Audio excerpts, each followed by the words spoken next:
तने और के गंभीर कराए भैया साथी लोग काट बाटे पढ़ार बेटा इसके हमारे ऊपर के ध्यान ना दे ता सब लेकिन कोरी भागत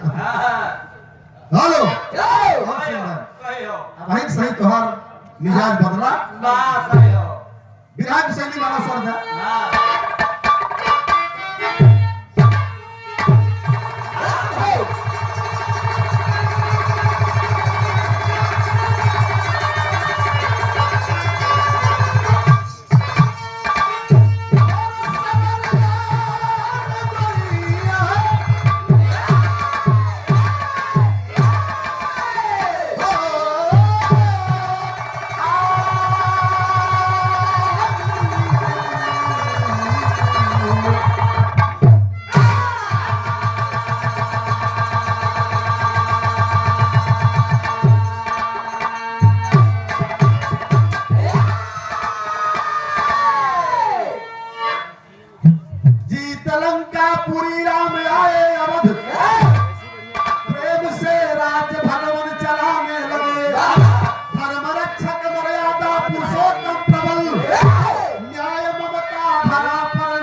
इतने में तेरे कक्का खड़ा हुई गए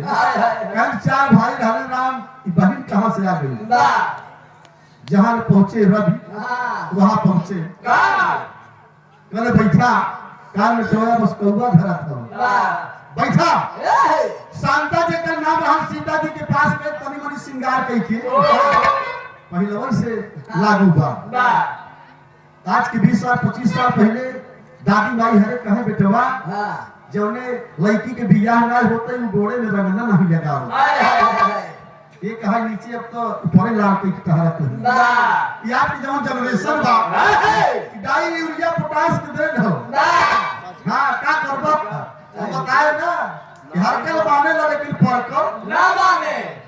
फायदा तो कितना लोग कायदा बिगाड़त हो भाई कैसे बात आए कावनी नगरिया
उससे हम कुछ खुशवैया बात कहा गल तो पूछा हाथ बड़ा नीक लागत है तुम्हारा लाली काजर बहुत एकदम जान मारत बा पूछत का बा शांता सुकुमारिया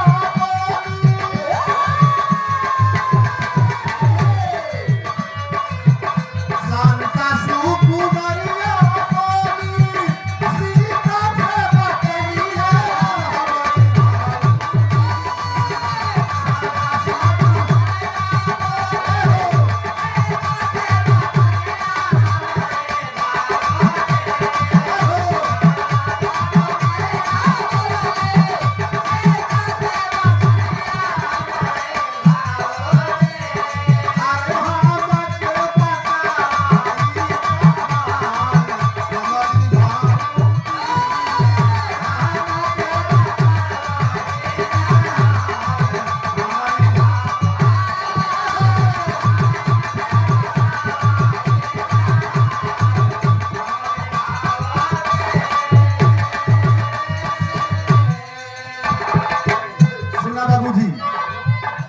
सीता जी के सामने शांता श्रृंगार करके पहुंचा।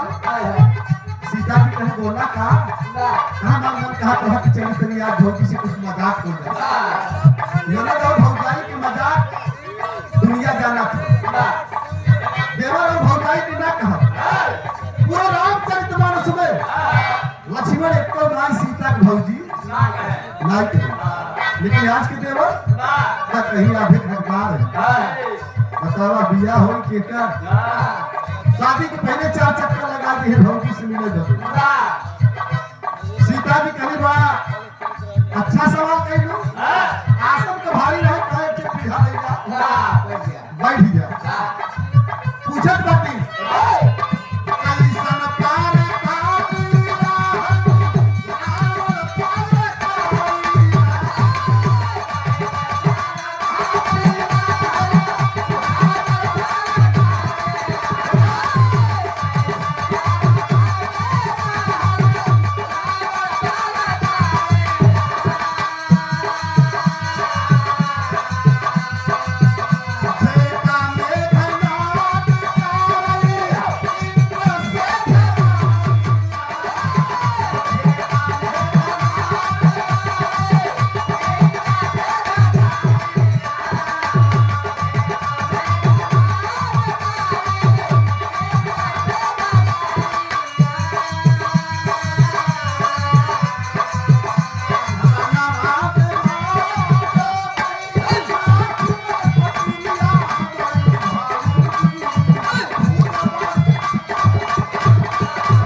जौने से कि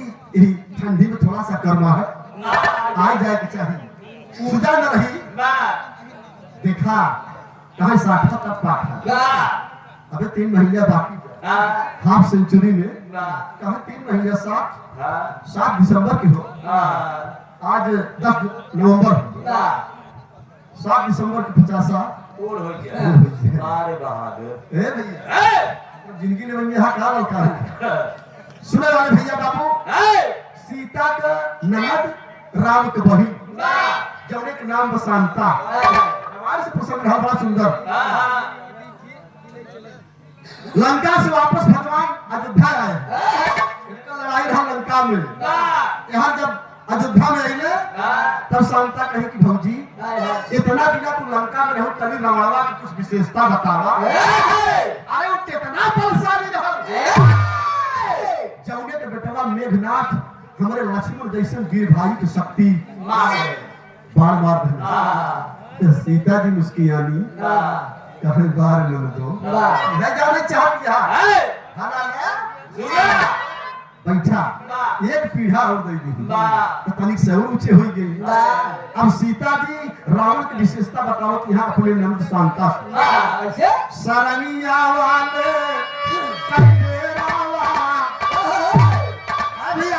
स्वर्गीय गुरु रामदेव जवानी की हालत में कि सरनिया वाले कई बेरावा अरे बताई दे लाहुरा की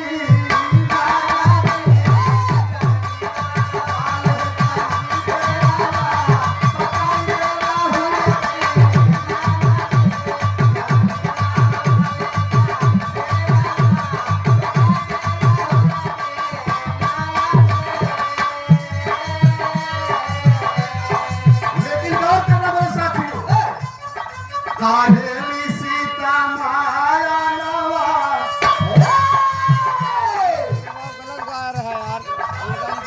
ये भी आसान वाले कहाँ मैं कोई नहीं रहा है ये तो क्या ये कोरस वाले का ढोलक वाले के लगा हेलो हेलो अरे काहेली सीता माया नवा कहना सुनवाए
बड़का भैया सीता जी अपने ननद शांता के रावण की विशेषता बताने लगे कि रावण इतना बलशाली था, इतना बड़ा विद्वान था, चौसठ चौकड़ी राज करने वाला प्रतापी रावण अगर एक बार गर्भ देता था तो कितनी औरतों का गर्भ दफन हो जाता था। अरे दादा फकीरे दादा कब सुन करके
स्वर्गीय बाबूलाल यादव बिरहा जगत के बड़े सुंदर राइटर कलाकार रहे। आपके सुपुत्र बड़े भैया पप्पू यादव भाई अच्छा प्रेम के वंशावली सम्राट थे बाबूजी, वंशावली सम्राट थे। चार स्पर्श अभिनंदन है, स्वर्ग में उस आत्मा को स्थान मिली होगी। मैं बहुत बहुत प्रणाम करता हूँ ऐसी विभूति को,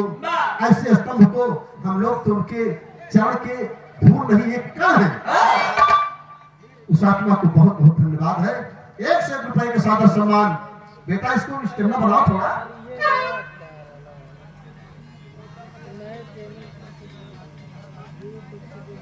श्रीमान अजय प्रताप यादव एपी यादव प्रधान पद के प्रत्याशी हैं आप। आपकी तरफ से सादर 151 रुपए के सम्मान। पूरी टीम को बहुत बहुत नमस्ते प्रणाम है। आप सब भाइयों को अभिनंदन है, वंदन है। श्रीमान मुलायम सिंह यादव मुलायम सिंह यादव आज अगर हर कोई प्रधान पद का दावेदार है, हर जाति कास्ट का इंसान अगर वो अपनी दावेदारी कर सकता है तो माननीय नेताजी मुलायम सिंह यादव की देन लागू किया। सारे बाबा साहब आपकी कीर्ति अमर रहे। जन जन में हाँ रे भैया एकदम देखा मिजाज हमारे बन गई बा। टिप्पणी के जगह उस अंचा पंचा छोड़ा ई भैया हमारे बाबू लोग यहाँ सुने बैठे बाकी। हाँ, हमारे बीच में सेवानिवृत्त शिक्षक हमारे मार्गदर्शक श्री जगत बहादुर यादव माधव साहब सुल्तानपुर को पहुंचे। हम चाहेंगे कि वो यहाँ पर आए। माधव साहब श्री जगत बहादुर यादव सुल्तानपुर। बहुत बहुत धन्यवाद। मैं भी श्रीमान जी को बहुत बहुत प्रणाम करता हूँ। शिक्षा ही सब ऊपर है, बहुत ही जरूरी जा पढ़ाई है जिंदगिया में। माई बाबू बाटी है भाई है जिंदगिया में, बहुत ही जरूरी जा पढ़ाई है जिंदगिया में। लेकिन मेरे दोस्तों रामायण से प्रसंग बा। सीता जी के लगे उनका ननद आए कहा भौजी बतावा रावण कितना विद्वान रहा, कितना बलशाली रहा। सीता जी कहीं बैठा आसन ला बतावत है। सारी विशेषता को सीता जी ने अपनी ननद शांता से बताया कि रावण ऐसा बहादुर इंसान था, ऐसा पराक्रमी था। अगर एक बार गर्भ देता था तो कितनी औरतों का गर्भपतन हो जाता था। सूर्य कुबेर वरुण पवन जैसे देवता रावण के दरवाजे पर झाड़ू लगाने का काम करते थे, पानी भरने का काम करते थे। इतनी बतिया जब शांता सुनी भौजी इतना बलशाली रहा तब हमारे भैया को बेटवा के लुआ दे लग गई।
हेलो आप श्रीमान मनोज यादव प्रधान सुल्तानपुर की धरती से सुल्तानपुर ग्राम इधर हमारा जिला भी है ना सुल्तान सादर 200 रुपए का सम्मान प्रधान जी को बहुत बहुत अभिनंदन है बंदन है कोट कोट प्रणाम आपको 200 कमेटी को 500 बहुत बहुत धन्यवाद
बाबू शांता कहवस अपनी भौजाई सीता से ये भौजी जितना तू बखान करत हो हमके कुछ समझ में ना आवत हो हम कर देखे होती लंका के लड़ाई क्या पटौती बतिया बतौती हम कहने कितना जोश बा ये बाबू ये बतिया सीता जी की बड़ी नागवार लगी हम तो सही सही बात इनसे बतौली लेकिन ये मानने के तैयार नहीं बाकी कहे बते कहे भौजी समय भी काफी हो गई कहे नहीं ना बनबू कहे नहीं ना मानब तब एक लाइन तक लगेगी हमार भोजपुरी में माता बहन गावेली का गावेली कहे मोरे पीछा वाला अरे सोनार कई दुकानिया भैया सोनार कई दुकानिया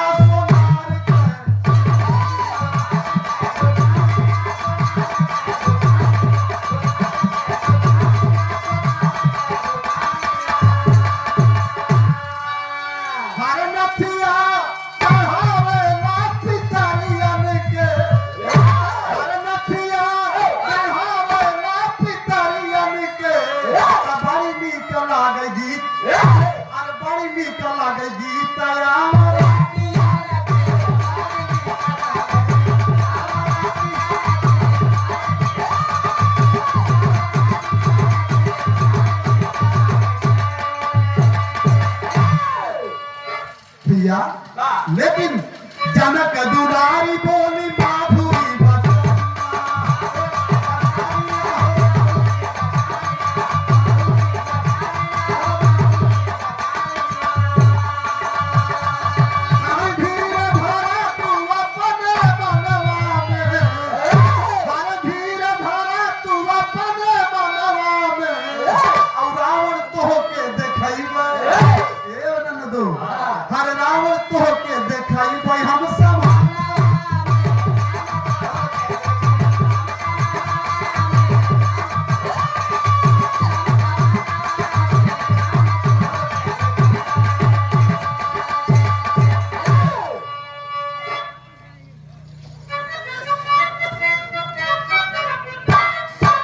हमारे छोटे अनुज हैं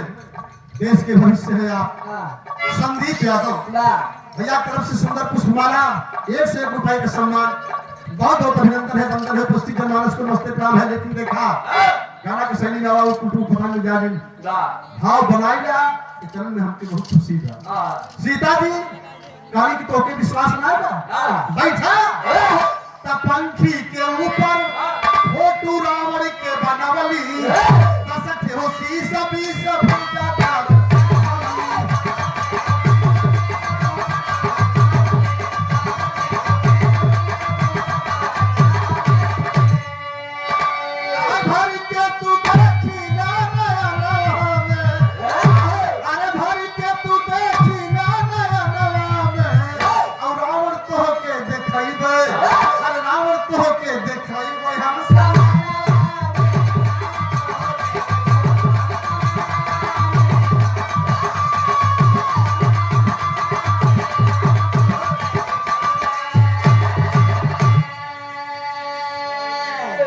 सुने वाले भैया बाबू सीता जी कहानी घबरा मत अब भाई और प्रमाण बा बैठा एक पीढ़ा और लिया 3 पीढ़ा के ऊपर चढ़ाई दी सीता के ननद शांता आसन मार के बैठ गए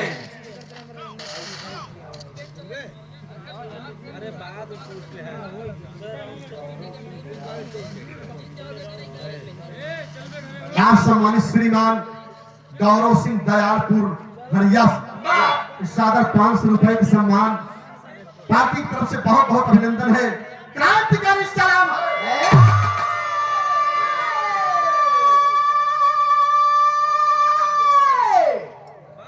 माले नहीं की इच्छा पूर्ण हुई तो भैया दयालापुर हरिया प्रयागराज आप बाबूजी की तरफ से इस आकर 500 रुपए का सम्मान हुआ लेकिन कहना है अरे ऐसे नीरे खन मखना रे गोरा बदना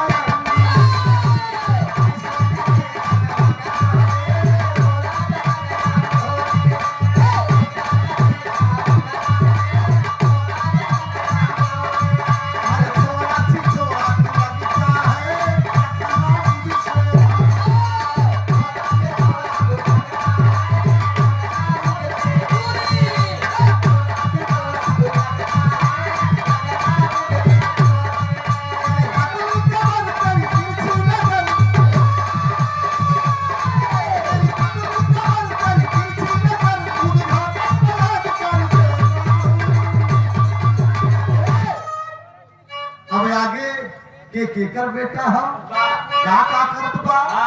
का नहीं करत बा मोर भैया उम्र के हिसाब से उनका माफ किया हम ही कुलब कहीं पा वकील साहब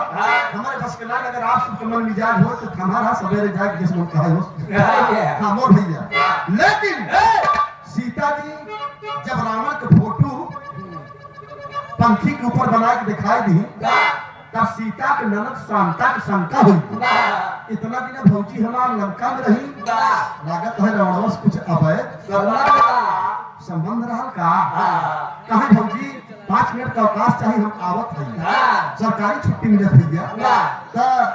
सीता जी कहीं जा भाई जा और सीता जी के पास से उठ के शांता पहुंची राम के लगे कहा भैया ए भैया भगवान राम ने कहा कि अरे शांता क्या बात है बहुत घबराई हो क्या बात है कहा भैया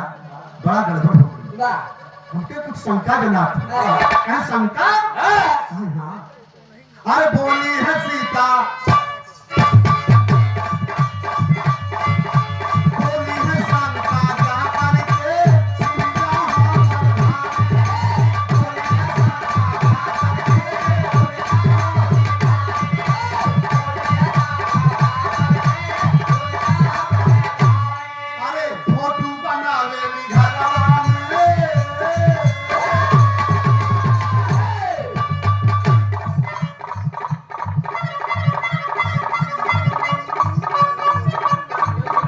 महाकाल यादव बम बम भोले जोर पिया गाजा की करी उस लड़का से लड़की दयालागंज 27 मार्च के मेला बा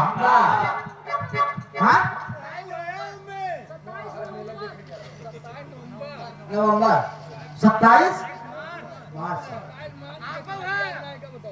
27 मार्च की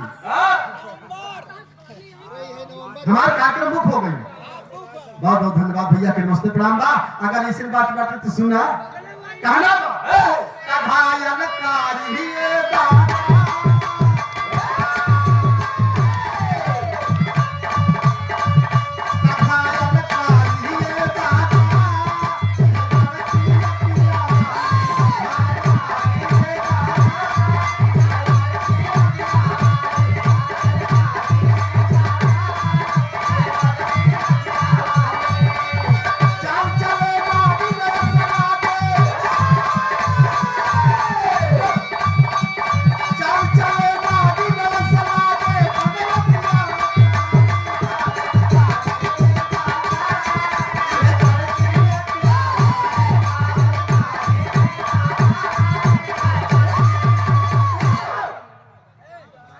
भैया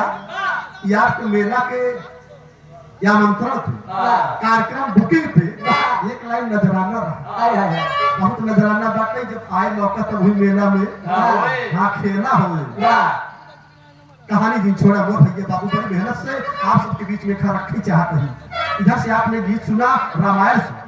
और मैंने प्रसंग दिया कि रामायण और महाभारत दोनों शुरुआत किया हूँ रामायण से वकील साहब निकलूंगा महाभारत में। गौर करना समय का फाउंडेशन है और कम समय में अगर कई चीज का प्रमाण मिल जाए लोगों को तो कितनी खुशी हो। खिचड़ी और निमोना भात से कितना पेट भरे। अगर थाली में 3-4 किस्म की चटनी अचार सजाई दे तो कोई कचौड़ी और सर विचार करना।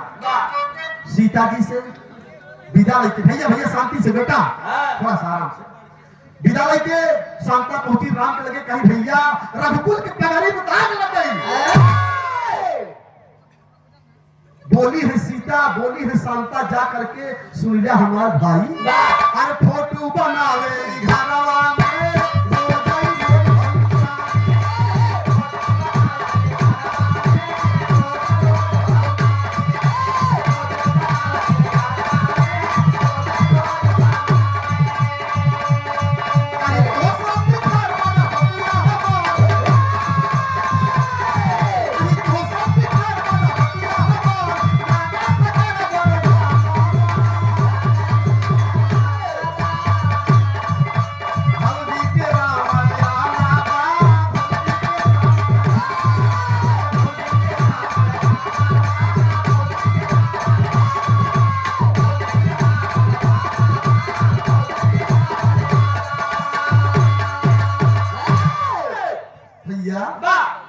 जाए की शिकायत कई दी ये लड़कियां से कम दिखाता रहा। बहुत बहुत धन्यवाद आप सब महान हैं। अब जगह खाली हुई कुर्सियां और वो चली जाओ कसम से इतनी ऊर्जा आ गई शरीर में नजर से नजर मिले तो कोई बात बने लेकिन जहां भी है लोग तटस्थ है एकदम पूरा तटस्थ है। कहना है सीता जी से विद्यालय की गई राम के लगी कहीं भैया हमको कुछ गड़बड़ जनात बा लागत भाई भौजी के रावण से कुछ अवैध संबंध रहा का भगवान राम ने डांट दिया क्या बात रही हो सीता के ऊपर लांछन लगा रही हो सर झुकाए नहीं आबाद ही अबाक रह गया अरे अबाक ही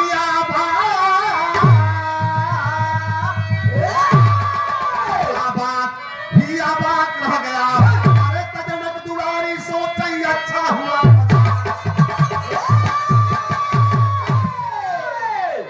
जनक दुलारी सोच ही अच्छा हुआ मजाक अबाक ही अबाक रह गया। वापस आई सीता जी के पास जब वापस आई शांता वापस आई सीता जी कहीं कस न दो कहे कि का कहीं हम तरी से चली गई देखिए विचार करना आप लोग कहानी मत छोड़ना।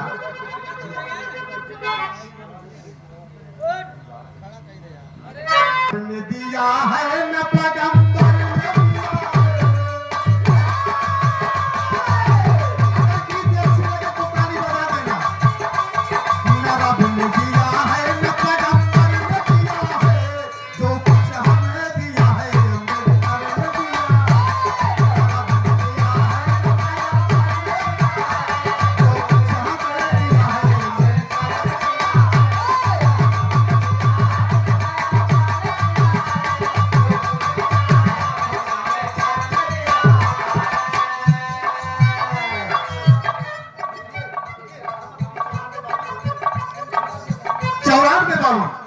गौरव सिंह भैया नंबर ले रहे हैं। मैंने कहा 9452 9452 3244 9452 50 32 44 12 लगा हो गया विदेश भेजने काम 9452 50 32 44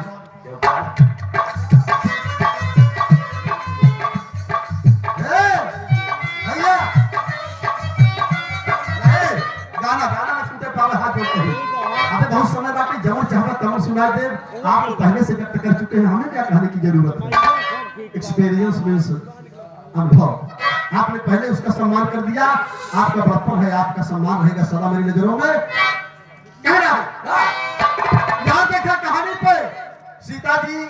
कि लगे वापस आई राम से झगड़ा लगा दी। सीता का ननद राम का बहन कहीं हमारा तई भौजी चली गई राम को लगे कहीं भैया पगला गया भौजी इतना दिन लंका में नहीं पता नहीं कौन पूरी पूरी रोज रमणवा फोटो बनवत यहाँ उसका हंसावत यहाँ डोलावत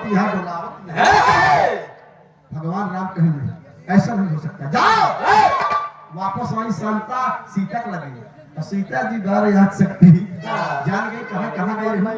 वो धूपूड़ी कहाँ नहीं भौजी सबजनी की लीला करे गोड़े कौशल अंगूठा से माटी खोद दी जान रहा कि 70% काम कहा जब 30% बाकी वो छुपा छिड़की हे भगवान देखा दिन है बच्ची तो ये को सोच में दी हां भुला के बातें खत्म कर दो कहना बात नहीं फंस हम उसकी याद नहीं ठीक वैसे चाहिए सब बोला मालिक ईश्वर गुण दे तो का ज्यादा मेहनत ना करे पूरा के का अपने पूरी दुनिया देख ली तो हर सौभाग्य कहना बा आई गई जब सीता जी को लगे सीता जी कहीं कस अरे कुछ ना समय हो गया चला सीता जी कही अच्छा मीठ करबा तू मजाक की हो कुछ ना बोले करी दू लाइन हमारा सुन इनका क्या बात बड़ा सुंदर सहयोग आया है बड़ा बढ़िया सहयोग आया है महाकाल के पूजनीय पिता श्री ओम प्रकाश यादव सुजहा ओम प्रकाश यादव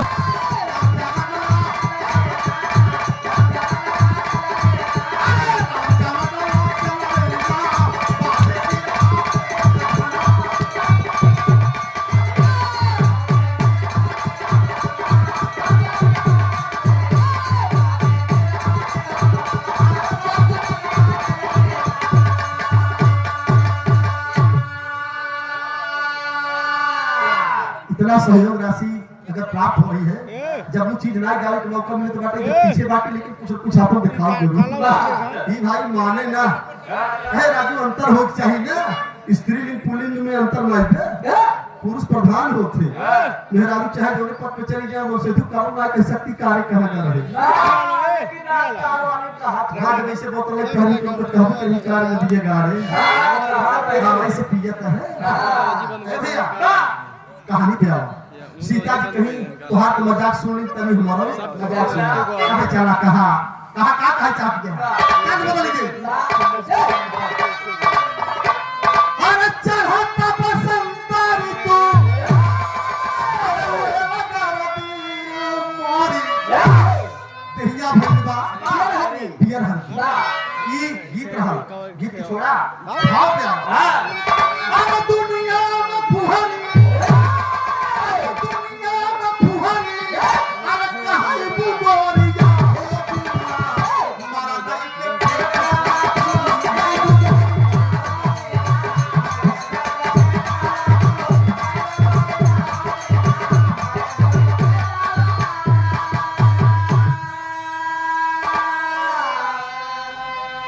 शांता पसंद हो गई अभी सीता जी की चालू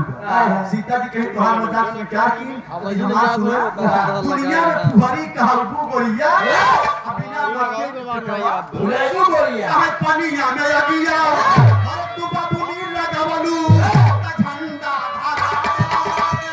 हमारे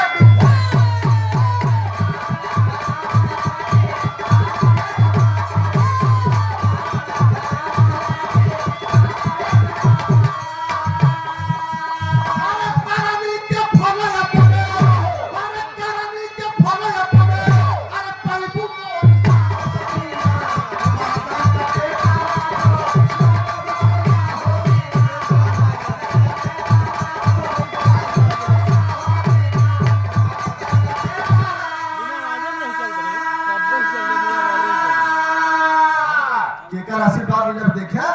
जेकर नाम बा विजय बहादुर हमारे धर्म के पिता हैं कोट कोट प्रणाम करता हूँ पिता जगत के संसार से और प्रसन्नता पूर्वक की हमको भी आनंद आ गया यहाँ ऐसे भी चाहिए सब जहान में पहुंचा ₹1 से रुपए के सम्मान 5 रुपए पहलगी का बाबू जी के लड़के बच्चा सुखी रहा हाथ और रात प्रफुल्लित रहा, हाँ आनंद रहा। ये आ रही अबे यार श्री राम कृपाल यादव ग्राम सिंधा 100 रुपया पुरस्कार इतना बढ़िया बढ़िया वकील साहब नमस्कारी चल रहा गए दिन भूषणनाथ धाम में गावई 4 दिन देखिए गए खलीफा चला गए लौका लौटे 4 दिन अबे लगा तो आवाज से ये काटे कहीं और जी मिलते सब गड़बड़ा ना दे मतलब साला जी फिर गड़बड़ा भैया दवाई है कि कहीं दवाई है वही एकदम कंट्रोल पूरे कर दी सब कर दी कह दिन ये गोजा बिच्छू कीड़ा बीछी लपेटे पूरे कंट्रोल पे यही तो देख के सब एक बार विनाश नहीं दिल बगलिया रह कह का हो खलीफा जैसे लिंग हां बस क्या जरा तू गौरकू ना के पर बस धीमे हो ध्यान बहुत धीमे तब यार देखा सीता जी समता के बताई कि दुनिया में फुहरी कहलकू गोरिया बिना मरकन के पेटवा झंडा धर्मवा के हमरे डुबावलू पनिया में अगिया तू बबनी के दवलू फल कारणी के अपने तू पौबू गोरिया सीता जी की बात सुन के शांता नहीं कहीं त्रेता बिताई तब द्वापर दई है आई अरे वही है राम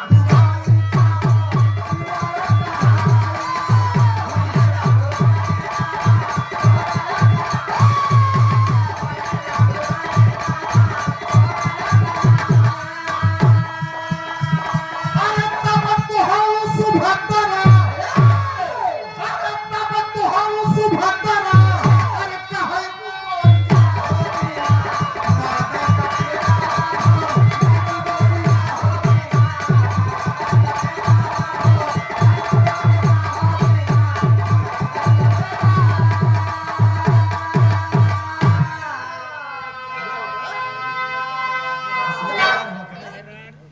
उड़ गया हमर है भादो निकाल सुन वाले भैया बाबू कहानी एकदम करीब बात है बाबूजी करीब का कहानी सीता जी कहीं जा ई बॉक्स हो याद जा होगा लगा रखा है के कर है रावण से अपना संबंध था त्रेता रीड काहे निकाले जब द्वापर आई है नाम और कृष्ण बनी है तू नहीं बहन फिर केकर बॉक्स हट तब पता लगी ये अपन जो सब में लगा है केकर है बिना मन से केकर हट है वो बॉक्स भाई धीरे धीरे त्रेता बीत गया द्वापर आई लड़ाई दूसर हो चुकी है निकाल गया जब द्वापर आई फिर भगवान राम कृष्ण बने और शांता सुभद्रा बने तब तर्ज बदल गई हम तर्जबाऊ बड़ी पुरानी गीत बाटे वकील साहब हित जमाना रहा कितना टेंट उड़ी थी करे बेकार चादरी कितना फाट थी जब ये गाना बजाई कमन अरे जब से सिपाही से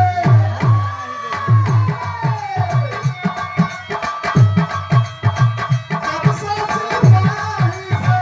आए हमदार होगा दुनिया पे बोली सैया हमारा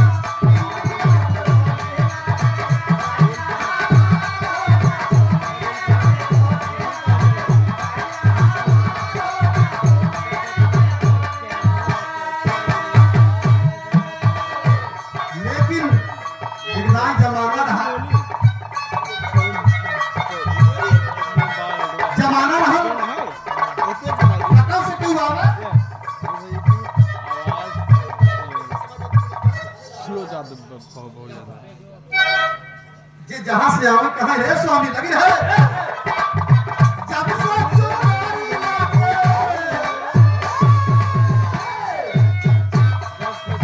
जब से चुनरिया पे भाई पर प्यार हो नावा के जी हमारा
भिखारी माया अजीब रहन बड़ी माया धारी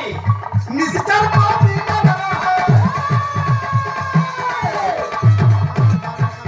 निश्चल को पीना लगा है सूखा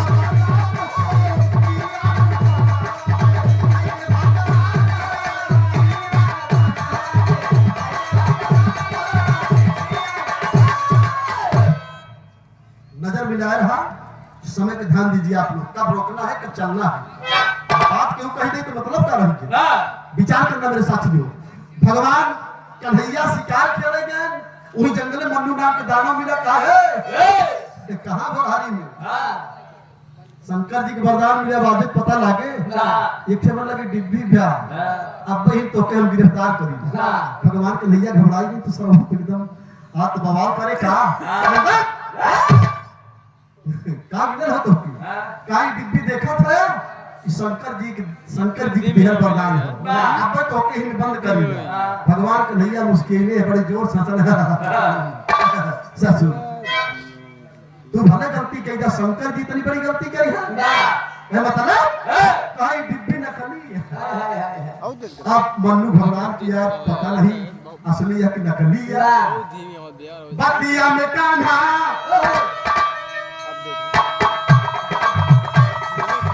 बतिया में कान्हा छलकारी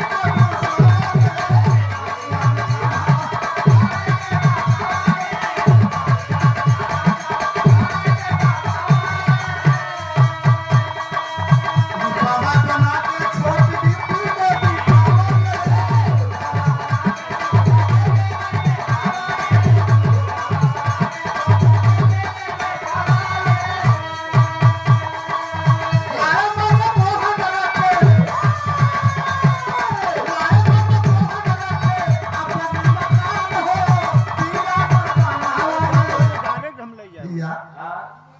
बात में फंसाए थे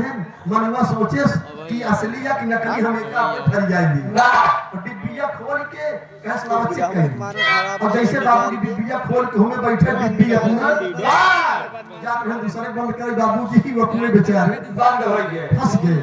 अपन भैया वो डिब्बी उठाए के लाए घरे रखे और संजोग देखा जब भैया की डिब्बी घरे रखते हैं 2-4 दिन बीता एक दिन नहीं बहन सुभद्रा भाई का एक दिन सुभद्रा जी के घर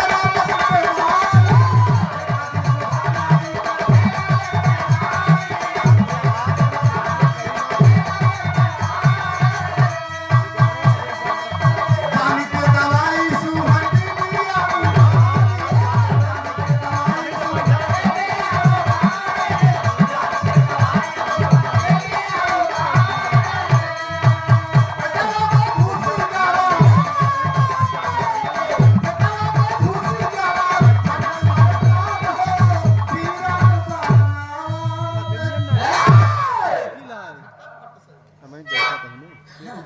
कन्हैया डिब्बी लाइन घर रखी है 2-4 दिन बाद फिर शिकार खेले गए वही बहन सुभद्रा के दिन कुछ बुखार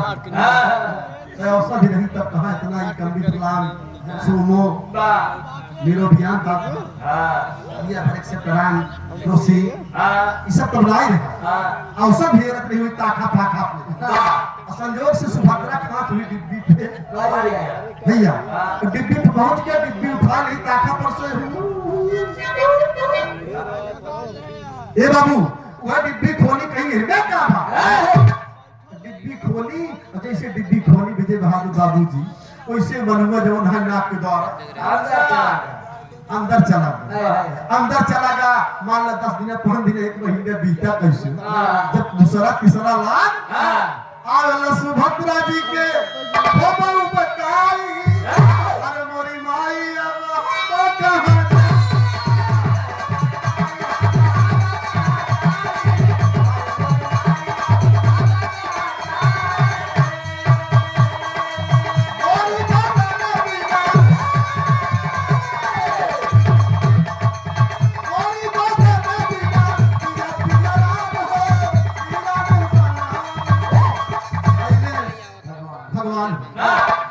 सुभद्रा जी डिब्बी खोल के सूंघ ली मन्नू नाम के दानव अंदर चला गया जब अंदर चला गया धीरे धीरे आगे पोजीशन भारी हो गई जब आगे पोजीशन भारी हो जाए बड़का भैया नजर पड़ी रुक्मिणी के कहा ये कर देखा हाय हाय हाय मांगी उसे हुरनागी वाह आगे पोजीशन हनुमान बनत हो वाह गदवे नहीं के रहा हाय हाय रे नंदो हाय ए बेटो वाह ई का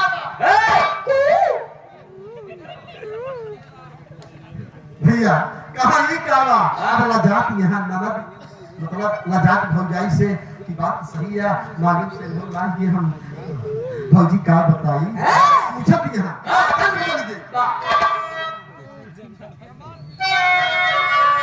हरे गोरिया हो भगा की गोरिया रे बिजुरिया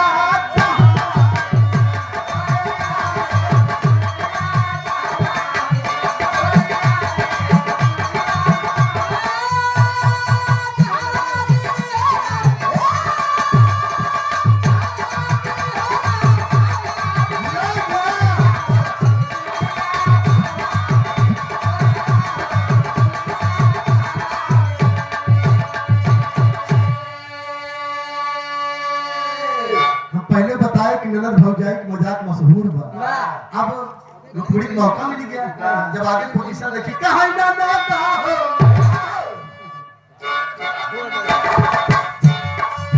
अरे ना नाता हो नजरिया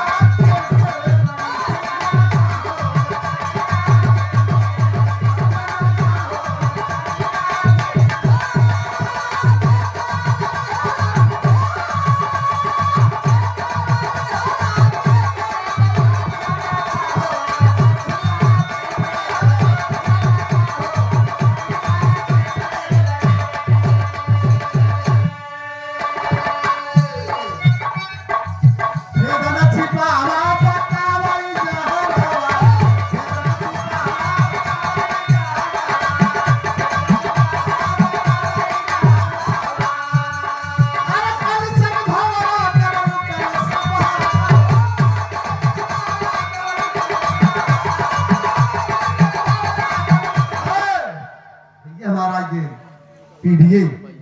श्रीमान फूलचंद यादव याद की तरफ से सादर 100 रुपया प्यार 5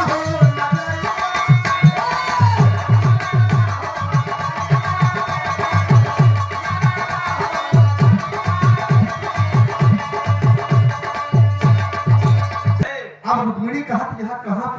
पूरी कहाँ पूरी को बतावा अब शांता से उसकी आई कि बाबूजी कहीं भौजी क्या बताई समझ नहीं पाए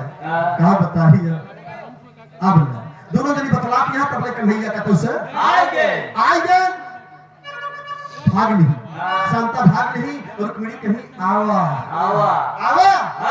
बड़ा शुभ समाचार बा कन्हैया धनुष बाण रखे कहीं जल्दी बतावा कहीं पानी वानी पी ले पानी वानी पी ले बतावत नहीं अब कन्हैया के का पता को नहीं बहन के लिए वाह ए भैया रुक्मिणी इशारा करनी शांता हट गई अब भगवान कन्हैया बैठे कहे बतावा बतावा कल बदल गए अरे काहे बाते भाऊजी अरे काहे बाते भाऊजी हो भाई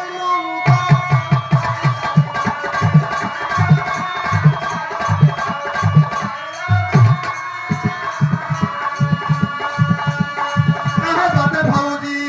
हो भाई लूदास कहे पिया परद सवा देवरावा बप्पास अरे पतर नवा हर नैना लड़ा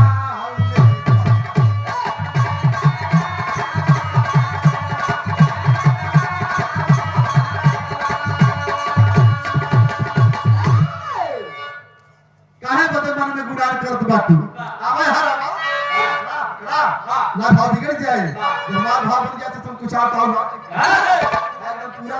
पार करो के कहां देखा कहां बैठा बैठा कन्हैया कहीं जल्दी से बतावा हमके हम का करी हम कमर खुशी बा समझ में आई पावत काली रुक्मिणी कान्हा के समनवा बतिया माना हो अरे काली रुक्मिणी कान्हा के समनवा बतिया माना हो खो जाए अपने बहिनिया सजनवा बतिया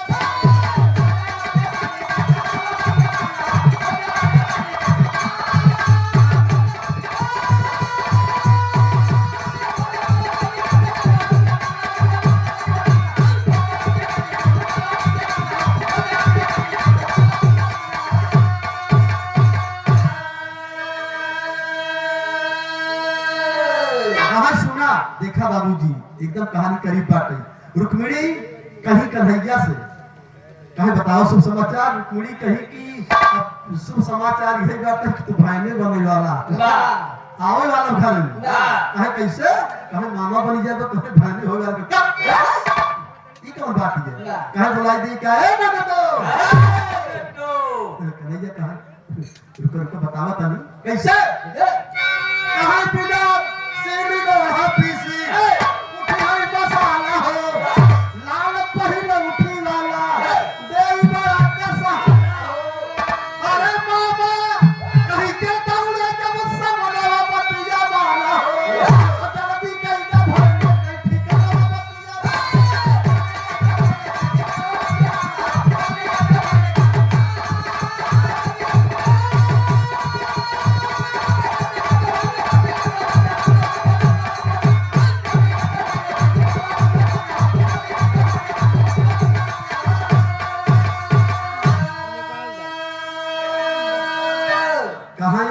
पहले उठी लड़कियां बड़ा कसाला देते ऐसा करता कहते उनकर व्यवस्था कर देता नाच पगड़ी ढूंढ जाए। कन्हैया बड़े आश्चर्य पड़े करे बाप रे बप्पा ये क्या बतावत यह कहां हम सही बतावत है आधा के अंदर से मार दो।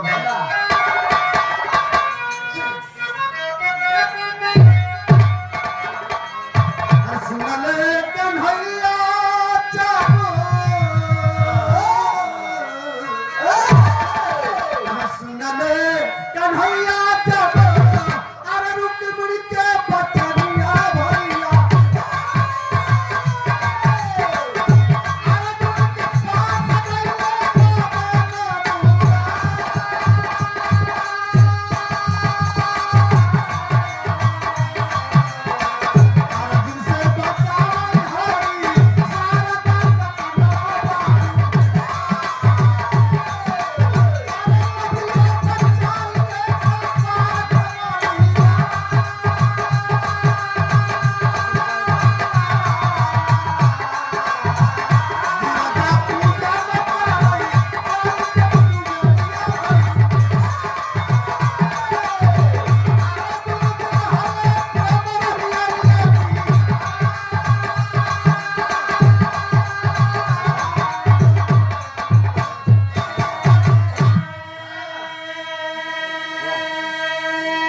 सुने वाले भैया बाबू गाना अंतिम लाइन में कहना बा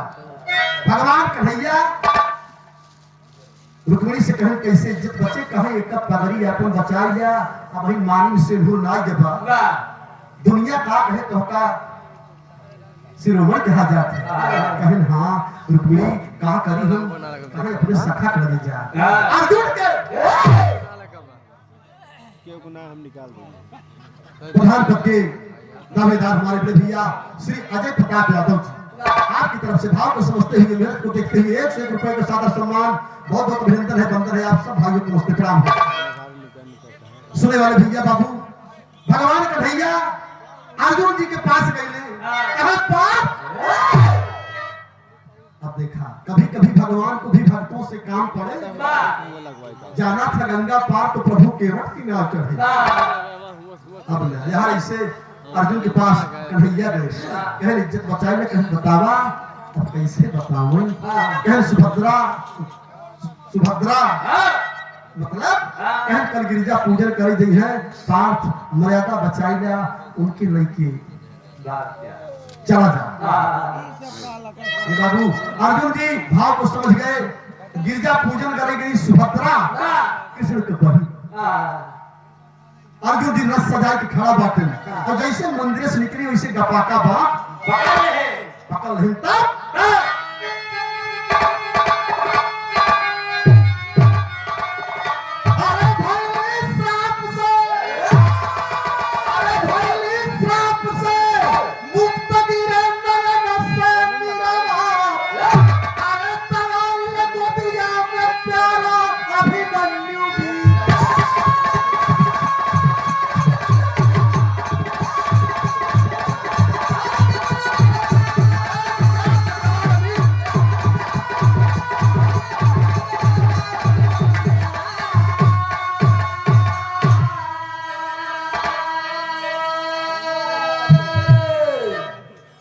गौर करेंगे बाबूजी। धैले श्राप से मुक्त गिरे नयन से निरवा, आयल गोदिया में प्यारा मन्नू था। पहले मन्नू था, मन्नू नाम का दानव था, मन्नू से अभिमन्यु हुआ। कितना बढ़िया भाव रहा। कैसे कौरव और पांडव में छिड़ी लड़ाई, चला अभिमन्यु तब सिलवा।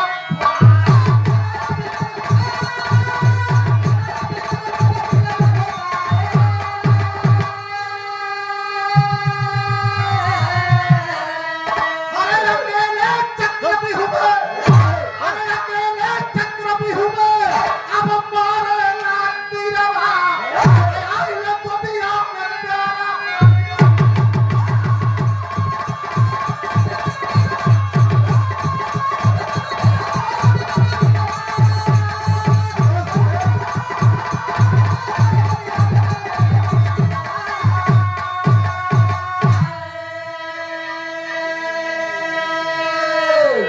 बारे मेरे वीरों, भैया उधर एकदम सुचान करके सुना देगा। एक सेकंड प्लीज। आज अभिमन्यु मन्नू से अभिमन्यु पैदा हुआ और उधर कौरव पांडव में लड़ाई हुई, तब कौरव और पांडव छापा का को तोड़ दिया, रणरंगी वीर जुझारा। अरे सतवें फाटक पर 7 वीर मिल करके उसको मारा। 7वें फाटक पर जाकर के हाथी मिल करके अभिमन्यु का पथ। अरे हो गया कुर्बान सुभद्रा नहीं रवा, इन को भी आपने प्यारा अभिमन्यु भी।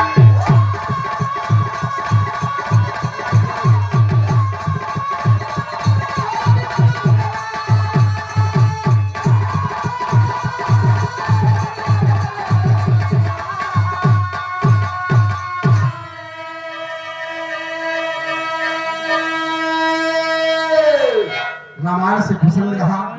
महाभारत तक समापन हुआ। ऐसा भाव रहा आप लोगों के बीच में। फिर से मौका